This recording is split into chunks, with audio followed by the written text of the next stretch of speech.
Hello, this is Trevor.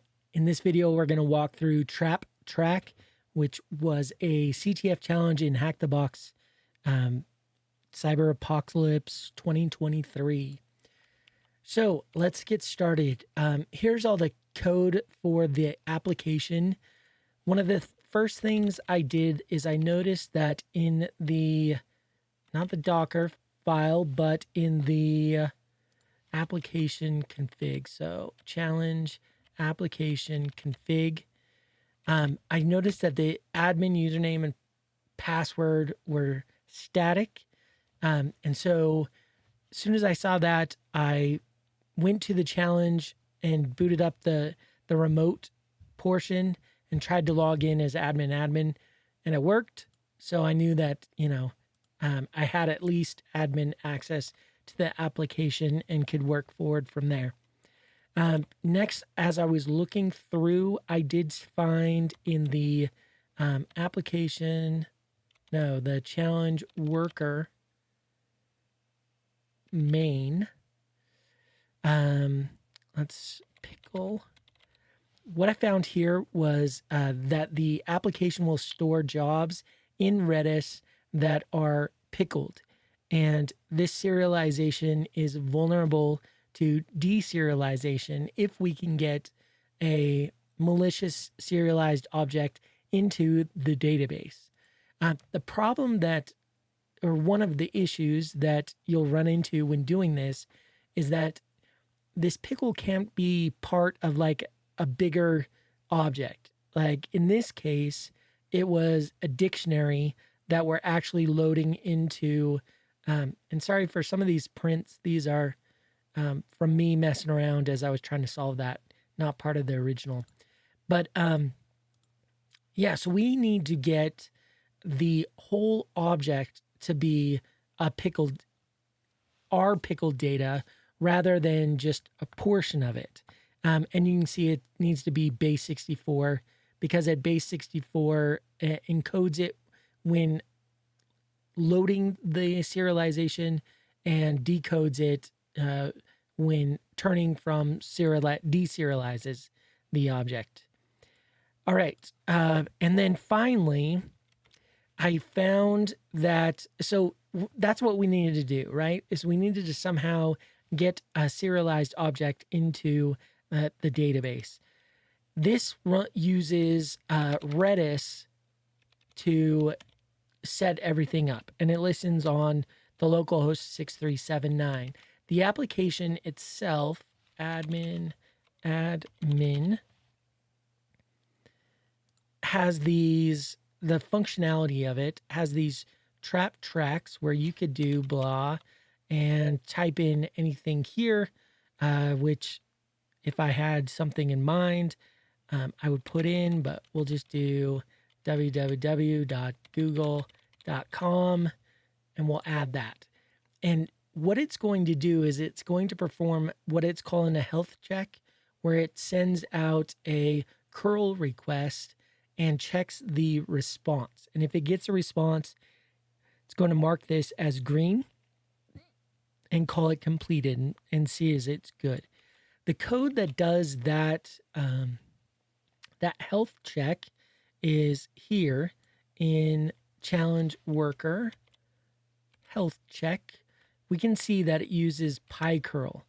I did some research on PyCurl because, all right, so here's our chance to do SSRF, right? If we can put the localhost, PyCurl will execute and make that request.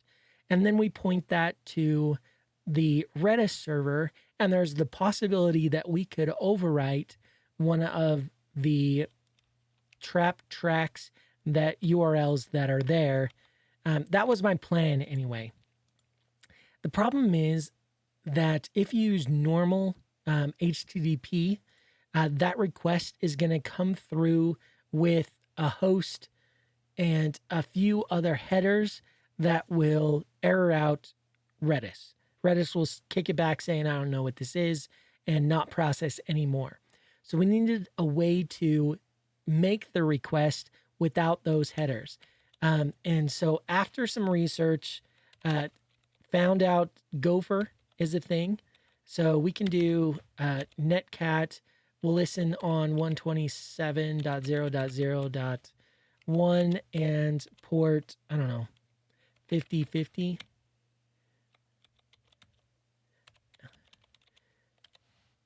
Whoops.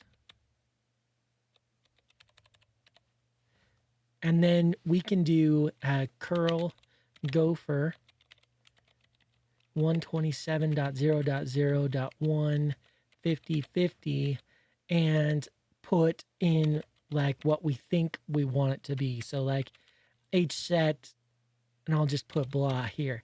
I'm going to send this, and notice that we don't see the host, all the HTTP headers that we would expect. And for comparison, down here, I'll do a normal curl, HTTP 127.0.0.1 5050 slash, and I'll type in the exact same stuff, 20 blah. Did I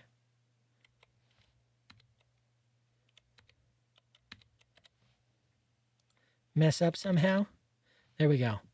So we can see all of these headers that curl is going to send automatically if we do HTTP. So the trick is to use Gopher. And to solve this, so to put all of those pieces together, I did write a little script. At the time, I was under the impression that Gopher had to be a specific format. And so a lot of this code is to format, is this one? This is what I ended up with, sorry. This code is to format that URL so that it looks the way I expected. Let's go ahead and run this. Let me close all of these, and we'll do Python payload. Here's the URL we get, so I can copy this. And what this URL is going to do is it's going to perform hset jobs 101 with a serialized payload. And here's the payload that we're using. Oh, I should probably change this. And basically we're just, saying curl to a collab and read the base64 execute base, the read flag binary. Hope that makes sense. Collaborator. Let me copy that, go back here and paste in another one. Curl slash, okay. I think that should work. Okay, so I'm gonna regenerate the payload. We've got this new serialized object in the format for Gopher. I'm going to go back. Oh, and the reason I knew that Gopher would work is because when we looked at that health check, which was in the challenge worker health check, it uses PyCurl. And so I looked up the available schemas for health check and saw that Gopher was one of the schemes that it would use and request. Anyway, let's get back to it. So the payload I'm putting in is going to modify task 101. Copy. I'm going to add this. And now I want to, 101 is the first one I entered. Now I want to get that one to fire again, right? And so what I can do is check the status. There was a URL, and now I can't remember what that was. In application, blueprints, routes, to check the status right here. So with the cookie, we needed to reach, let's duplicate tab, whoops. duplicate tab. We wanted tracks. Was it in admin? It might have been in admin. I think so. API, no, it was API/tracks. API/tracks/101. Oh, we already got it. So it fired. There's a timeout, but I could force it by doing this status. And because I didn't want to wait, this is how I told it to run it.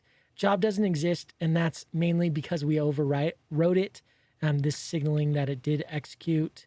So then we just come here, quest to collaborator, grab this, and go to decoder. There's our flag.